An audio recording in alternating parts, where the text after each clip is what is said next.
சொல்லுவோம். வல்லமை மாட்சிமை நிறைந்தவரே, மகிமைக்கு பாத்திரரே. பலமுறை இந்த வசனத்தை சொல்லி ஜெபித்தும் கூட ஆண்டவர் இதை நிறைவேற்றவில்லையே என்ற விரக்தி நம்முடைய இருதயங்களில் வர வேண்டாம். தேவனுடைய பிள்ளைகளே, பிரார்த்தனைக்கும் வாக்குத்தத்தத்தின் செயலின் வீரியமான நடைமுறைக்கும் கர்த்தருடைய பிள்ளைகள் விசுவாசிக்க வேண்டியது என்னவென்றால், எத்தனை நாட்கள் ஜெபித்தாலும், எத்தனை நாட்கள் இதை கேட்டாலும் கர்த்தராகிய தேவன் எனக்கு அதை நிறைவேற்றி தர வல்லவர் என்ற அசட்டு விசுவாசம் உள்ளவர்களாக இருக்க வேண்டும். இதை சொல்லி, இதை ஜெபித்து, இதை கேட்டு பயனில்லாமல் போய்விடுமோ என்ற பதட்டம் நமக்குள் வரக்கூடாது. நிச்சயம் கர்த்தராகிய தேவன் சொன்னபடியே எனக்கு செய்தருளுவார் என்று விசுவாசிக்க வேண்டும். ஆமென் சொல்லுங்கள். ஹல்லேலூயா. செய்வாரோ செய்ய மாட்டாரோ, கர்த்தராகிய தெய்வம் இதை நிறைவேற்றுவாரோ இல்லையோ என்ற கேள்வி நமக்கு வேண்டாம்.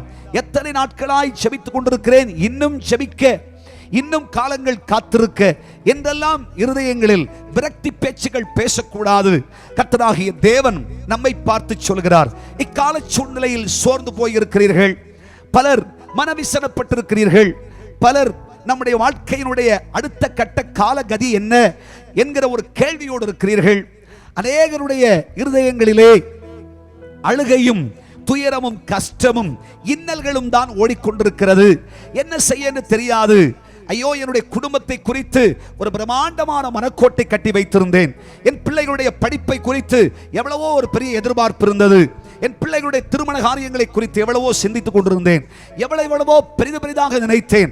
ஆனால் எல்லாம் ஒன்றுமில்லாதது போல, ஒன்றும் நடக்காதது போல, ஒன்றும் சிந்தித்தது போல், யோசித்தது போல், விரும்பியது போல், ஆகாதது போல என்ற நிலைக்கு வந்துவிட்டதே என்ற சூழ்நிலையை சந்தித்துக் கொண்டிருக்கும் இந்த தருணத்திலே ஆவியானவர் சொல்லுகிறார், பரிசுத்த ஆவியானவர் பேசுகிறார்.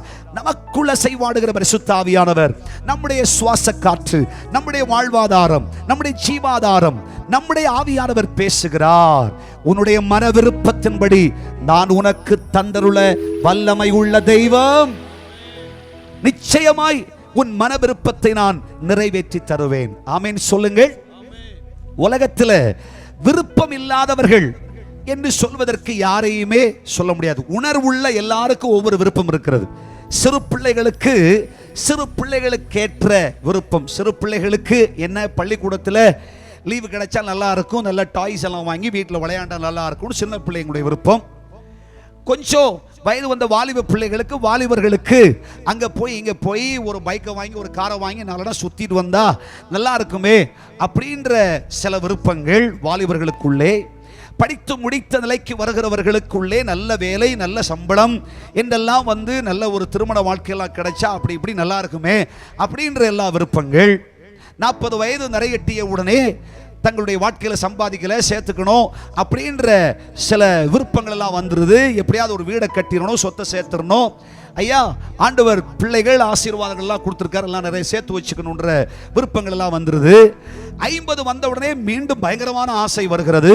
ஐயோ, உலகத்தில் அப்படி இப்படி இனி 50 முடிஞ்சுன்னா அதுக்கப்புறம் கொஞ்சம் பதட்டம் வந்துருமே, கொஞ்சம் திகைப்பு வந்துருமே அப்படின்ற சில கலக்கங்கள் எல்லாம் வந்துடுது. 60 வந்த உடனே திருப்பியும் கொஞ்சம் மனவேதனையும் ஏக்கங்கள் எல்லாம். 70 வந்தா உடனே திரும்ப பயங்கரமான ஏக்கங்கள் உண்டாகி விடுகிறது. மனுஷனுக்குள்ளே ஒவ்வொரு காலகட்டங்களிலே ஒவ்வொரு வயதுக்கேற்ற விருப்பங்கள் மனிதனுடைய வாழ்க்கையில் வருகிறது. அவன் தான் மனுஷன். கர்த்தருக்கு ஒரு கைத்தட்டு கொடுங்க பார்க்கலாம். விருப்பம் வரத்தான் செய்யும். உலகத்தினுடைய விருப்பம் உலகத்தில் இருக்கிற மனுஷனுக்கு உண்டாகத்தான் செய்கிறது. இந்த விருப்பங்களை ஆண்டவராகிய தேவன் நிறைவேற்றுவாரா? தேவனுடைய பிள்ளைகளே, நாம் ஆராதிக்கிற நம்முடைய கர்த்தராகிய தேவன் உன்னதத்திற்குரியவர் மட்டுமல்ல, இந்த பூமிக்குரியவருமாய்த்தான் இருக்கிறார். கர்த்தருக்கு ஒரு கைத்தட்டு கொடுங்க. ஏனென்றால் பூமியும் அது நிறைவும் கர்த்தருடையது. கைகளை தட்டி கர்த்தரை மகிமைப்படுத்துங்கள்.